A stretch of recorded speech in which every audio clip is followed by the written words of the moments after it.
નમસ્કાર, spark today ન્યૂઝમાં આપનું સ્વાગત છે। વડોદરા મહાનગરપાલિકા દ્વારા સ્મશાનોને હવે ખાનગીકરણ તરફ લઈ જવામાં આવી રહ્યું છે। આપ જુઓ કે જે પ્રકારે વડોદરાના જે સ્મશાનો ખાસવાડીઓ હોય કે મોટાભાગના જે સ્મશાનો અને વડોદરાનું પ્રખ્યાત સ્મશાન એટલે કે ખાસવાડી સ્મશાન કે જ્યાં ખાનગીકરણ કરવામાં આવ્યું, ત્યારે આ તમામ જે વ્યવસ્થાઓ ઊભી થઈ રહી છે। લોકોને જાતે જે સ્મશાન યાત્રાઓ લઈને આવે છે તે જાતે જ અહીંયા લાકડા મૂકી રહ્યા છે। આપ જુઓ કે જે પહેલાં જે કામ કરતા હતા એટલે કે જલારામ સેવા ટ્રસ્ટના લોકો કામ કરતા હતા, પરંતુ આપ જુઓ કે પરિવારના લોકો જ અહીંયા અત્યારે લાકડા મૂકી રહ્યા છે। આ પ્રકારે અહીંયા લાકડા જે સ્મશાન પાસે જે ચિતા છે, ચિતા પર લાકડા પરિવારના લોકો જ મૂકી રહ્યા છે। એટલે આ પ્રકારની તકલીફો હવે સ્મશાનોમાં પણ ઊભી થઈ રહી છે। ત્યારે સામાજિક કાર્યકર્તા છે, તેમની સાથે સીધા વાત કરવાના પ્રયત્ન કરીશું। કમલેશભાઈ, શું કહેશો? જે મોતનો મલાજો છે જાળવવો જોઈએ, પાલિકા નથી જાળવતી? હા, ચોક્કસથી પહેલે જે વડોદરા શહેરના ચેરમેન એવું બોલ્યા હતા કે ભાઈ મોતનો મલાજો જળવાતો નથી, તો ખાસ કરીને આજે ક્યાં ગયા તમે લોકો? જે તમે કોર્પોરેશન વડી કચેરીથી ખાતે જે કહેવાય છે કે જે તમે પ્રેસ કોન્ફરન્સ કરીને લોકોને કહી રહ્યા છો કે ભાઈ સામાજિક કાર્યકરો, જાગૃત નાગરિકો ગેરમાર્ગે દોરી રહ્યા છે, પણ આજે તમે જોશો કે 7 તારીખ જે જાહેર નોટિસ અહીંયા ગાડી લગાવવામાં આવી છે અને જે કહેવાય છે કે જે કોન્ટ્રાક્ટર જે તમામ જે સ્મશાનો છે આને જે કહેવાય છે કે કોન્ટ્રાક્ટર સંચાલિત કરવાના છે અને છાણા ઘાસ સાથે સાથે અનેક સવલતો પૂરી પાડવાના છે, પરંતુ હાલમાં જે કોન્ટ્રાક્ટર છે અહીંયા ગાડી ખાસવાડી સ્મશાન આ વડોદરા શહેરનું સૌથી મોટું સ્મશાન છે। આ જગ્યા ઉપર જે કહેવાય છે કે કેટલાક નાગરિકો જે પોતાની અંતિમ વિધિ કરવા માટે પણ જે રજડી રહ્યા છે, સાથે સાથે પાવતી માટે રજડી રહ્યા છે।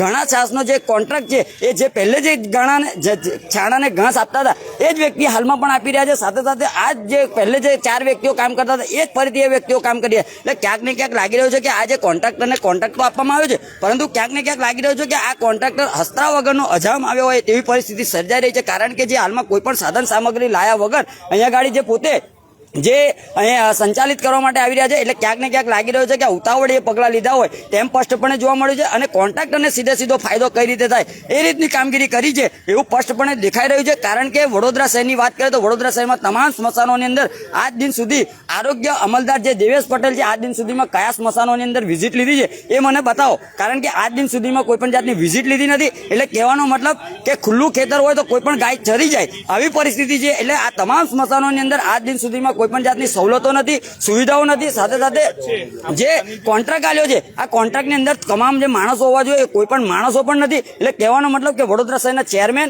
વડોદરા શહેરના મેયર તો મૌન વ્રત ધારણ કરીને બેઠા છે। આ તમામને એક અપીલ છે કે આવા કોન્ટ્રાક્ટરો ન ચાલે, સીધી કોર્પોરેશન દ્વારા સંચાલિત કરો અને કોર્પોરેશનમાં નવા યુવા પેઢીને તાત્કાલિક ધોરણે નોકરી રાખો, જેથી કરીને એમને રોજગાર પણ મળે અને વડોદરા શહેરનો વિકાસ થાય એવું કંઈક ક્યાંક કરવું જોઈએ।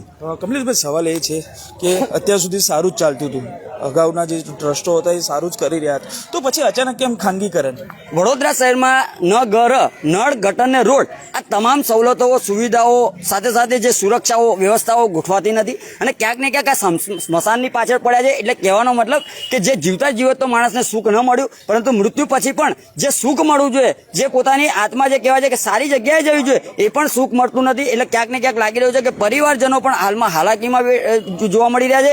સાથે સાથે જે કોન્ટ્રાક્ટ સિસ્ટમ આપ્યું છે આ ગુજરાત રાજ્યની અંદર એક વડોદરા શહેર એક એવું છે કે લેબોરેટરી બનાવવામાં આવ્યું છે। એટલે જે સ્મશાનોની લેબોરેટરી હાલમાં જે વડોદરા શહેરમાં ચાલી રહી છે આ લેબોરેટરી તાત્કાલિક ધોરણે બંધ કરવી જોઈએ અને વડોદરા શહેરની અંદર જે સંસ્કારી નગરી છે એમાં એક દાખલો બેસે અને વડોદરા શહેર કોર્પોરેશન જાતે સંચાલિત કરે, કારણ કે આરોગ્ય અધિકારીઓ સાથે સાથે અનેક કર્મચારીઓ, સુપરવાઇઝરો આ મફતનો પગાર લેતા હોય એમ સ્પષ્ટપણે સાબિતી થઈ છે।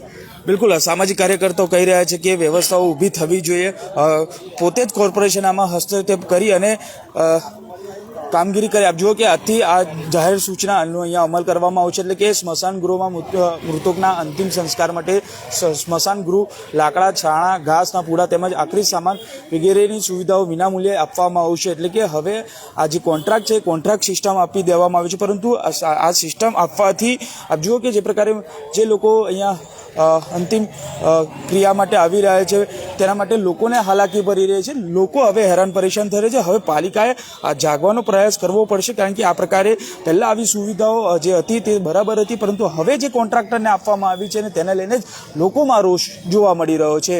કેમેરામેન નિહારની સાથે Surat Solanki, spark today news, Vadodara.